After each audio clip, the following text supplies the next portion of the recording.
चला तर मंडळी, आज बनवूया झणझणीत आणि चमचमीत अशी भोगीची भाजी. आज आहे भोगी. भोगी सणाच्या तुम्हा सर्वांना मनापासून शुभेच्छा. नमस्कार मंडळी, रेश्माज किचनमध्ये तुम्हा सर्वांचं मनापासून स्वागत आहे.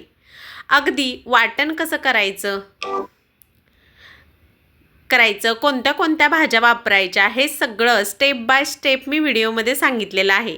त्यामुळे व्हिडिओ स्किप न करता शेवटपर्यंत नक्की पहा. चला तर मग फार वेळ न करता रेसिपीला सुरुवात करूयात. रंग पाहू शकता, किती सुंदर आणि छान भाजीचा रंग आलेला आहे. कसा आला तेच पाहणार आहोत आजच्या व्हिडिओमध्ये. भोगीची भाजी आहे त्यामुळे सुरुवात. इन्ग्रेडियंट पहिले आहेत भाज्या. भरपूर अशा भाज्या वापरून आमच्या भागात ही भाजी केली जाते. आता भाज्यांमध्ये काय काय घेतलेलं आहे ते मी दाखवते तुम्हाला. 2 वांगी घेतलेले आहेत. थंडीच्या दिवसात वांग्यांना चव जबरदस्त असते, त्यामुळे आवर्जून वांगी यामध्ये घातलेली आहेत मी.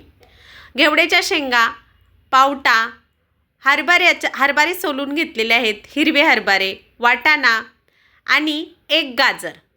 अतिशय रुचकर अशा सगळ्या भाज्या लागतात.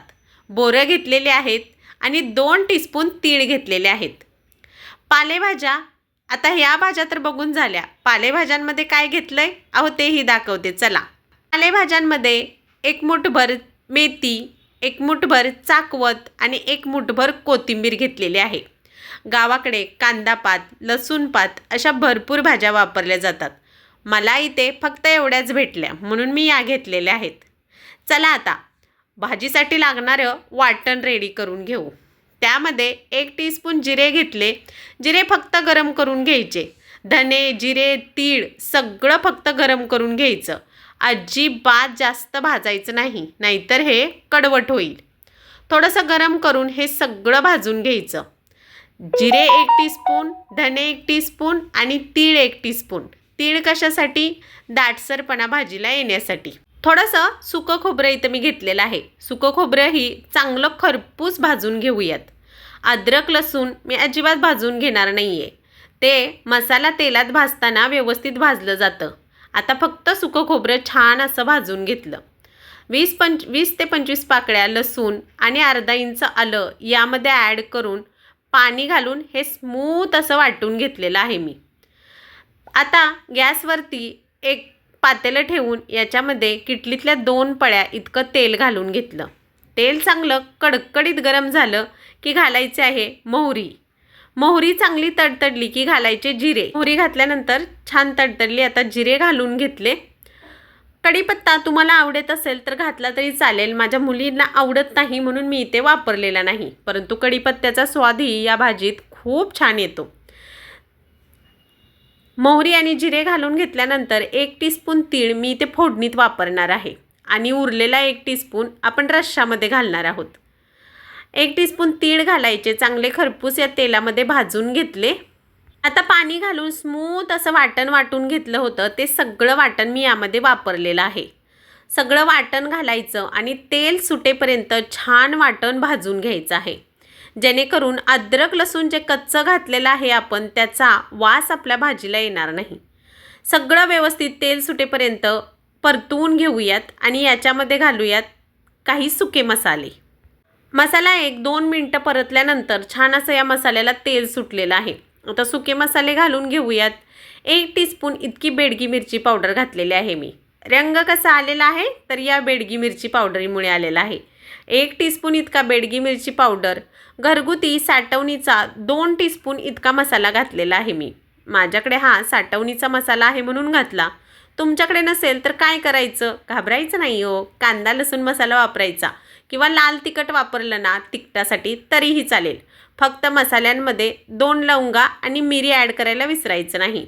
माझ्या घरगुतीच्या साठवणीच्या मसाल्यामध्ये गरम मसाला आहे म्हणून मी इथे वापरलेला नाही आहे. आता हे सगळं छान असं मिक्स करून तेल सुटेपर्यंत परतवून घेऊयात. चांगलं तेल सुटेपर्यंत परतवलं की लगेचच वरून घालायचं मिक्सरच्या भांड्यामध्ये थोडंसं पाणी घालून ते यामुळे काय होईल, मसाला व्यवस्थित शिजला जाईल. त्याचं टेक्स्चर खूप छान येईल आणि मसाल्यांचा असा खाल्ल्यानंतर उदसतात कधी कधी घशात मसाले, ते उदसणार नाहीत. थोडंसं पाणी घालून मिक्स करून तेल सुटेपर्यंत मसाला परतवून घेतला. वरून घातली 2 चिरून घेतलेली वांगी. आता स्टेप बाय स्टेप सगळ्या भाज्या यामध्ये घालून घेऊयात. इथं सगळ्या भाज्या मी अशाच घालून घेणार आहे. पावटा, चाकवत, मेथी, हरभरे, कॅरेट सगळं यामध्ये घालून घ्यायचं आणि तेल सुटेपर्यंत हेही छान मसाल्यात परतवून घेऊयात. असं व्यवस्थित छान परतले मसाले की भाजीला चव खूप छान येते. त्यामुळे तेलात मसाले, भाज्या व्यवस्थित परतवून घ्यायच्या. गाजरही घालून घेतलं. सगळं व्यवस्थित मिक्स करून घ्यायचं. थोडंसं परतवायचं आणि वरून घालायचं आहे मीठ आणि आपल्याला हवं तेवढं पाणी. पाणी घातल्यानंतर 1-2 टीस्पून इतके कच्चे शेंगदाणे घालायला विसरायचं नाही. कच्चे शेंगदाणे खूप छान चव देतात या भाजीमध्ये. आता हे थोडंसं परतवून घेतल्यानंतर बोरं, जी छोटी बोरं घेतली होती ती कट करून या ठिकाणी घालायची, जेणेकरून त्याची चव यामध्ये छान अशी उतरेल. सगळी बोरं यामध्ये घालून घेतली, मिक्स करून घेतलं आणि पाणी घालूयात. आता इथं मी पाणी आपल्याला भाजी भाकरीसोबत, भातासोबत खायची आहे. त्यामुळे भाज्यांच्या वरती येऊन रस्सा खायला भेटेल इतकं पाणी घातलेलं आहे. म्हणजेच मीडियम आकाराचे 2 ग्लास पाणी घातलेलं आहे. आता यामध्ये 2 टीस्पून शेंगदाणे घातले. पाणी घातल्यानंतर शेंगदाणे छान या पाण्याबरोबर शिजले जातात आणि खाताना खूप रुचकर चव देतात. आता भाजी सगळी व्यवस्थित करून झालेली आहे. बारीक गॅसवरती बाजूला ठेवून अर्ध झाकण ठेवून एक 10 मिनिटासाठी भाजी छान अशी शिजवून द्यायची. बारीक गॅसवरती 10 ते 15 मिनटं लागतात. सगळ्या भाज्या 10-15 मिनटात व्यवस्थित शिजल्या जातात. अर्ध झाकण ठेवायचं, पूर्ण झाकण नाही ठेवायचं. अर्ध झाकण ठेवल्यामुळे तेल सुटलं जातं भाजीला. त्यामुळे अर्ध झाकण ठेवूनच भाजी शिजवून घ्यायची. आता दाखवते, भाजी अगदी मऊसर शिजलेली आहे. अशी अगदी मस्त शिजलेली आहे. 10 मिनिटात व्यवस्थित शिजली जाते. चला एका प्लेटीत काढून दाखवते तुम्हाला भाजी कशी झालेली आहे. प्लेटेमध्ये अगोदर ही भाजी कशी झाली ते पहा. किती सुंदर दिसते ना, खायला अप्रतिम अशी आहे. चला आता प्लेट करून थाळीमध्ये म्हणजे ताटामध्ये काय काय आहे ते पाहूयात. तर इथे ही पातळ भाजी, भाजीची प्लेट इथेच वाढलेली आहे कारण भाकरी चुरून खाता येईल. सुकी भाजी, असा गोलाकार कापलेला कांदा, बाजरीची भाकरी आणि इंद्रायणी तांदळाचा भात. आवडली का आजची रेसिपी? आवडली असेल तर लाईक, शेअर, सबस्क्राईब जरूर करा. तर मंडळी, कशी वाटली तुम्हाला आजची रेसिपी आवडली तर लाईक, शेअर, सबस्क्राईब करायला विसरू नकात. भेटूयात नवीन व्हिडिओमध्ये नवीन रेसिपीसोबत. तोपर्यंत स्वस्त खा आणि मस्त रहा.